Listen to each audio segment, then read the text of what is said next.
बहरहाल चौधरी साहब, इस पे मैं किसी तफसीली भी आपसे बात करूंगा, वक्त कम है। दो चीज़ें मैंने आपसे और पूछनी थी। ये इरफान सिद्दीकी साहब आप कह रहे हैं कि नवाज शरीफ साहब वज़ीर बनना ही नहीं चाहते थे चौथी बार, तो भी इंजन लगता है? नहीं, नवाज शरीफ साहब बड़े दुखी हैं। दुखी हैं? उनकी तंदूर के पास जाके वो आधा मास्क लगा के और अपनी बेटी को ले जाके 16 रुपए की भीख मांग रहे हैं कि ये अपनी रोटी 16 रुपए की कर दो। उन्होंने 16 रुपए भी जब जबरदस्ती कराया तो एक बंदे ने, एक वीडियो आई है, उसने 16 रुपए की रोटी को फोल्ड किया, फिर फोल्ड किया, फिर फोल्ड किया, उसका एक निवाला बनाया, उसमें सब्जी डाली और एक निवाले में वो खा गया 16 रुपए। भूख बड़ी तो ये उनकी हालत क्या नजर आती है। एक शख्स जब नवाज शरीफ खड़ा होता था, नवाज शरीफ के इर्द गिर्द चाको चौबंद दस्ते पुलिस के, फौज के, उसका मिलिट्री सेक्रेटरी, उसका वो खड़े होते, और नवाज शरीफ साहब बीच में ढीला था वो, लेकिन एक उसमें एक इलेक्ट्रिक एक करंट लगता था जा रहा है, पुलिस इसके पास से ना जाना ये। अब वो नवाज शरीफ बेचारा बगैर किसी दफ्तर के, बगैर किसी बेटी के पीछे वो बेटी क्या कर रही है कि अब 16 रुपए हो गई है रोटी, अब 16 रुपए की बेचनी है। वो सामने नान भाई जो दूसरा बैठा हुआ है, जिसकी तो दुकान पे है, उसने तो 16 रुपए कर दी, वो सामने नान भाई ने उसी दौरान बेची 20-20 रुपए की। तो ये तो अच्छी बात है ना, इतना बड़ा लीडर अगर अवाम की रोटी का मसला हल कर रहा है, चौसे पे चंगी गल है। हाँ, वो मदीने की रियासत में उठाए ना फिर आटा अपने कंधे पे और चल पड़े, जिधर भी आटा कम है वहां पहुंचाए। ये बिल्कुल दिखाने की बातें हैं। मियां साहब जितना डिमोरलाइज लगता है शक्ल से, वो तो अब ये कह रहे हैं कि मुझे बुलाया क्यों, और उनको फिक्र है कि अगर वो जहाज पे बैठे जाने के लिए लंदन, तो कोई पता नहीं वो परवाना लेके रोक ले और कह जी आप तो ECL पे हैं। अच्छा, ये और प्राइम मिनिस्टर उनका भाई हो जी, ये अब तो आ गए इधर, अब खदशा कैसे नहीं होगा। यानी आप कह रहे हैं कि अब बाहर नहीं जा सकते? क्या कुछ नहीं हुआ, ये कह रहे हैं आप कि मर्जी से भी बाहर नहीं जा सकते? हाँ जी, नहीं बिल्कुल नहीं जा सकते। आज कुछ PTI के वकला या कानूनदान जो हैं इस खत की अहमियत के ऊपर बात कर रहे थे। मेरी कुछ लोगों से बात हुई, वो एक सवाल बड़ा दिलचस्प उठा रहे थे कि इतना अहम खत है, तो एक बड़ी अहम शख्सियत उनके यहाँ हामिद खान साहब हैं, वो कहाँ थे, वो दिखाई नहीं दिए। आप नहीं समझते कि ऐसे जो कदावर वकला थे उन्हें भी इस खत के मौके पर वहाँ मौजूद होना चाहिए था? ये इस खत को बुनियाद बनाकर सुप्रीम कोर्ट जाना चाहिए।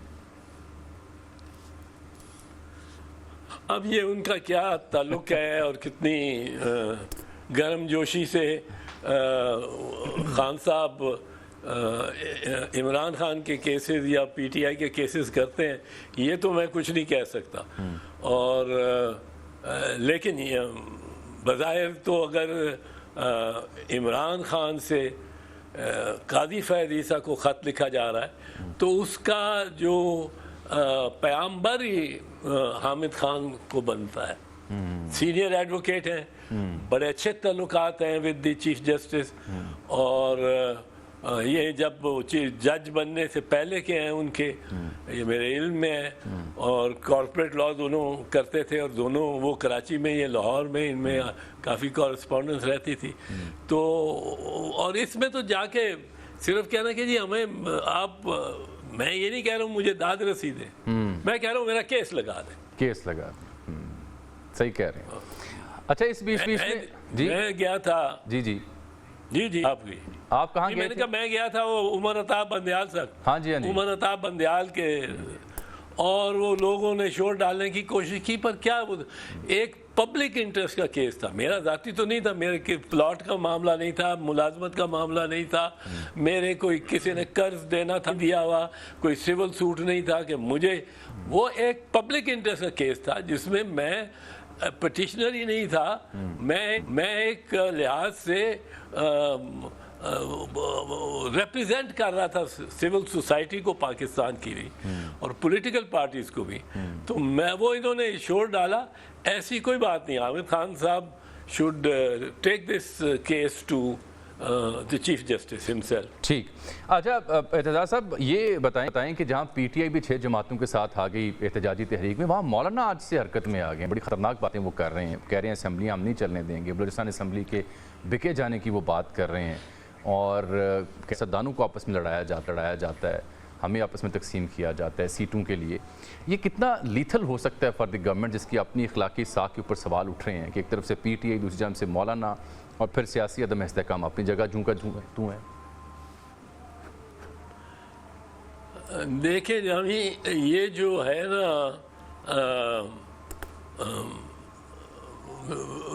लोगों का जो आजकल एक दूसरे के बिल्कुल खिलाफ हैं, उनके जलसों पे उन दूसरों के खिलाफ वो हो रहे हैं, नारे लग रहे हैं और पीटीआई और जेयूआई के तो आपस में कोई मिलने की सूरत नजर नहीं आती, लेकिन सियासी अमल में एक होता है एक्शन। अगर एक्शन हो रहा हो और वो एक ही उनका मनसब हो तो वो एक यूनिटी इन एक्शन पैदा हो जाती है। एमआरडी की तहरीक बनी थी, जमात इस्लामी, तहरीक इस्तिकलाल, पीपल्स पार्टी, सब आ बैठे थे और तहरीक इस्तिकलाल के एयर मार्शल ने ये कहा था कि कोहाले के पुल पे टांगेंगे जुल्फ़िकार अली भुट्टो शहीद को, और जमात इस्लामी ने तो बहुत ही ज़्यादा उस कैबिनेट में भी, ज़िया की कैबिनेट में भी 4 अप्रैल को बड़ा ज़िया का हौसला बढ़ाने की पूरी उन्होंने मशक की और पूरा नुमाइश की।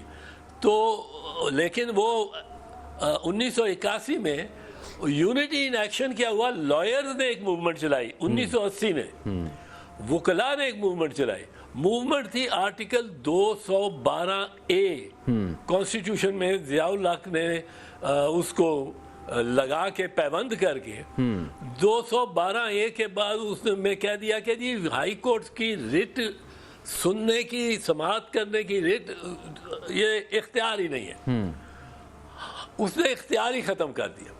इस पे हम वकला निकले।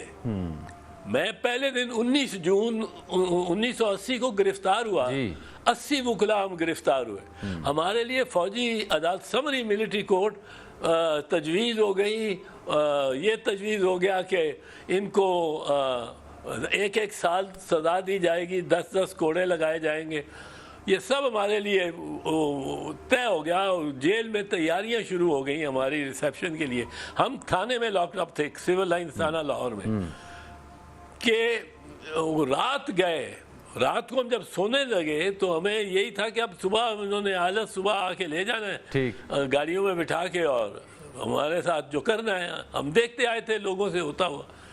तो उसमें ये गवर्नर जिलानी थे, इनको कोई रात में ख्याल आया कि अगर वकला के साथ इस वक्त हमने छेड़ ली तो ये 80 वकला को तो हम मार पीट के रख लेंगे, पर ये एक भेड़ों की छत्ते में हाथ डालने के मुतरादिफ होगा और इनको हमें अल्टीमेटली छोड़ना भी पड़ेगा, इनसे माफी भी मांगनी पड़ेगी, क्योंकि वकला बरादरी सारी इस पे अंगेख्त हो जाएगी। लेकिन जो वकला बरादरी, मैं एक चीज कहता हूँ, वकला बरादरी 212A पे, 212 आर्टिकल 212A पे और इसको हाई कोर्ट्स को महरूम करना उस इख्तियार से रिट पिटिशन के, वो वकला में मूवमेंट जो हुई थी उसमें सारे वकला मुख्तलिफ जमातों के इकट्ठे थे।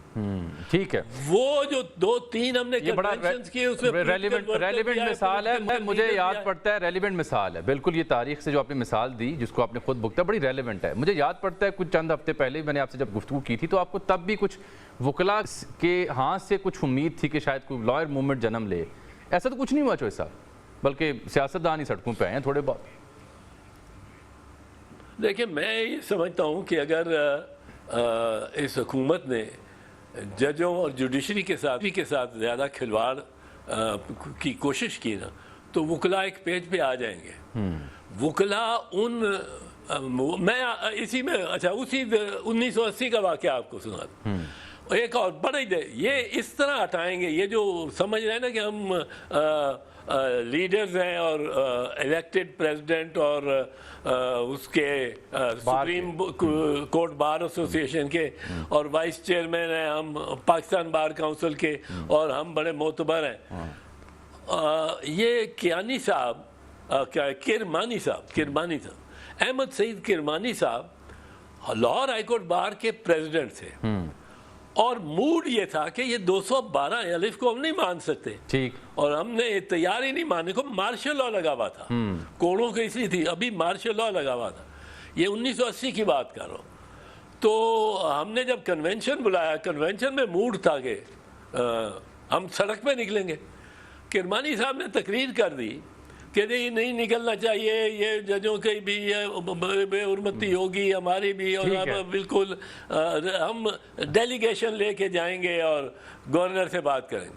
फिर अजमल जी 5 या 10 मिनट लगे होंगे, और एक वकील ने सोचा, उसने कहा कि आप उतर जाएं, you are not the president, और सारा हाउस खड़ा हो गया, और उसको अहमद सईद किरमानी साहब को रिमूव कर दिया गया as president of the Lahore high court bar से।